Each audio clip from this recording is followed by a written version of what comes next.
Phoenix ಮೂಲಕ ಮಂಗಳೂರಿನಲ್ಲಿ IT park ಅನ್ನು ಅಭಿವೃದ್ಧಿಗೊಳಿಸಿ ಜಿಸಿಸಿ ಎಂದು ಪ್ರೋತ್ಸಾಹಿಸಲಾಗುವುದು.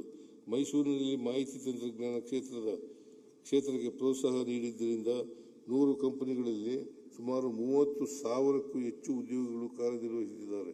ಬೆಂಗಳೂರಿನ ದಟ್ಟಣೆಯನ್ನು ಕಡಿಮೆ ಮಾಡಲು ಹಾಗೂ ವಿಕೇಂದ್ರೀಕೃತ ಆರ್ಥಿಕತೆಯನ್ನು ಪ್ರೋತ್ಸಾಹಿಸಲು ಮೈಸೂರು ನಗರವನ್ನು ರಾಜ್ಯದ 2ನೇ ಐಟಿ ಸಿಟಿಯನ್ನಾಗಿ ಅಭಿವೃದ್ಧಿಪಡಿಸಲಾಗುವುದು.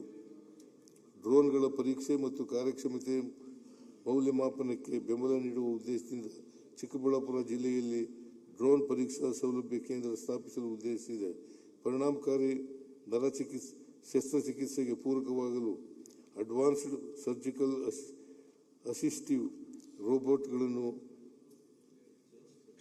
ಟಿ ಬೆಂಗಳೂರು ಮತ್ತು ನಿಮಾನ್ಸ್ ಸಂಸ್ಥೆಗಳ ಸಹಭಾಗಿತ್ವದಲ್ಲಿ ವಿನ್ಯಾಸಗೊಳಿಸಲು 4 ಕೋಟಿ ರೂ.